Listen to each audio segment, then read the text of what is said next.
Kisah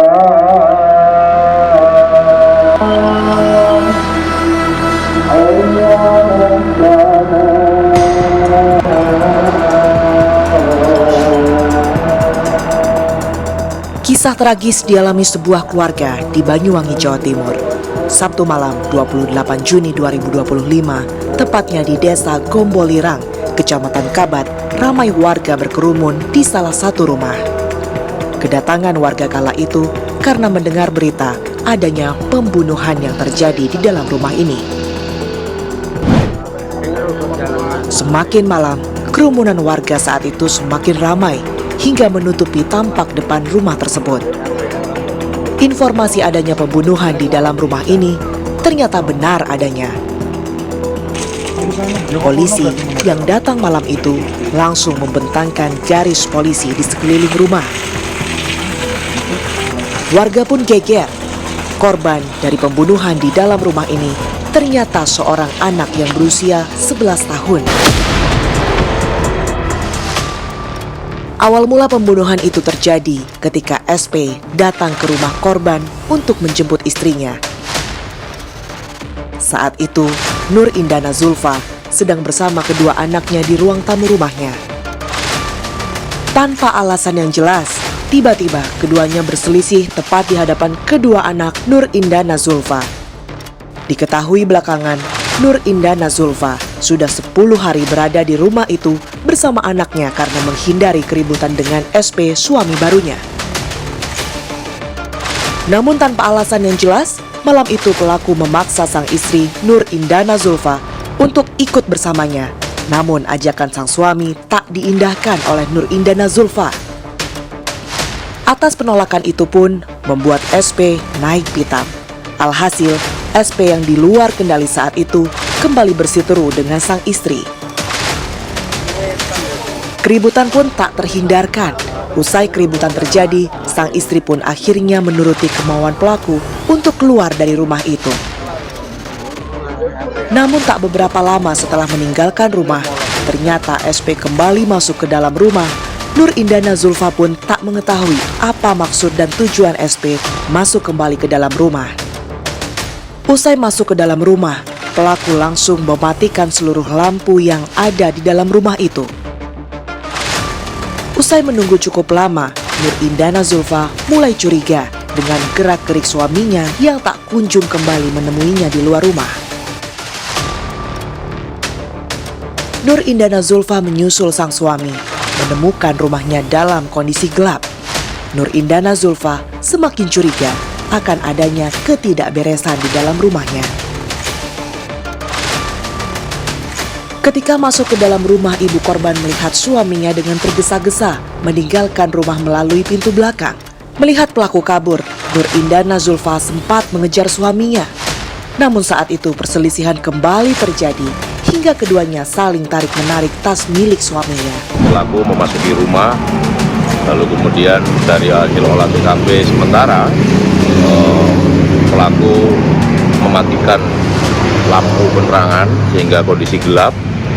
Dan pada saat itu ibu korban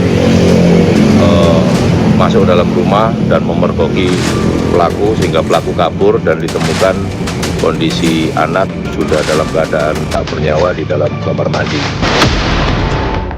Tidak bisa mempertahankan suaminya saat itu, Nur Indana Zulfa langsung menuju kembali ke dalam rumah. Langkah sang ibu yang memiliki kecurigaan tinggi malam itu langsung mengarah ke kamar mandi.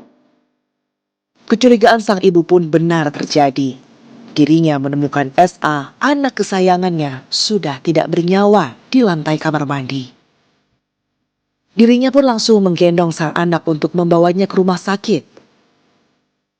Namun sayangnya, nyawa sang anak tidak tertolong usai mendapatkan cekikan dari ayah dirinya malam itu. Entah apa yang ada di dalam pikiran pelaku hingga tega membabi buta membunuh anak tirinya yang masih berusia 11 tahun. Ternyata malam itu pelaku yang masih di bawah pengaruh alkohol datang ke rumah korban bermaksud untuk mencuri pakaian dalam milik ibu korban. Namun aksi pelaku saat itu diketahui oleh sang anak. Aksi pelaku mencuri pakaian dalam milik istrinya sendiri ternyata saran dari rekannya yang saat itu dalam kondisi mabuk berat. Saran tersebut dilakukan pelaku tidak lain untuk memperbaiki hubungan rumah tangganya yang sedang dalam kondisi buruk. Karena aksinya tidak mau diketahui oleh istrinya, pelaku pun dengan tega langsung menghabisi nyawa anak tirinya di dalam kamar mandi. Keadaan gelap gulita, tersangka mencari pakaian dalam istrinya.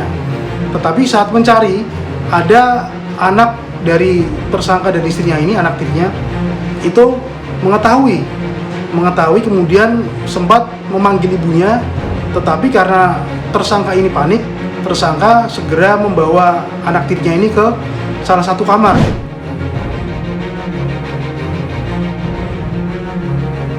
Malam itu jasad SA yang tiba di rumah sakit langsung diotopsi untuk mengetahui penyebab kematiannya. Usai dilakukan otopsi, polisi pun langsung mendapatkan petunjuk apa yang menyebabkan tewasnya anak berusia 11 tahun ini. Ternyata malam kejadian pembantaian itu, pelaku yang merupakan ayah tiri korban membawa SA ke kamar mandi dan langsung mencekik leher SA hingga korban kehabisan nafas dan meninggal dunia. Malam itu juga, polisi melakukan perburuan terhadap pelaku pembunuhan bocah 11 tahun ini. Tak berapa lama, polisi pun berhasil menangkap pelaku di tempat persembunyiannya. Dengan tubuh membungkuk, pelaku langsung digiring ke Mapolres Banyuwangi.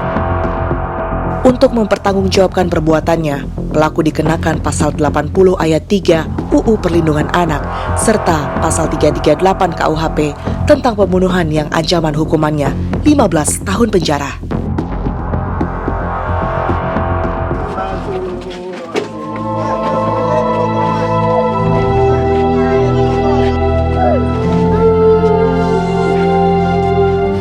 Suasana duka mendalam menyelimuti rumah Nur Indiana Zulfa. Dirinya terus menangisi kepergian anaknya yang meninggal dengan cara yang mengenaskan. Jasad SA hari itu langsung dimakamkan. Keberangkatan korban ke tempat peristirahatan yang terakhir diantarkan sanak saudara diiringi tangisan yang mendalam hari itu. Semoga kasus kekerasan terhadap anak ini menjadi kisah yang terakhir. Ketika emosi dan marah memuncak dalam hati kita, maka tak ada lagi akal sehat yang keluar dari pikiran kita. Sudah seharusnya kita semua untuk selalu bijak dalam menghadapi setiap persoalan yang terjadi, agar bukan lagi nyawa sebagai taruhannya.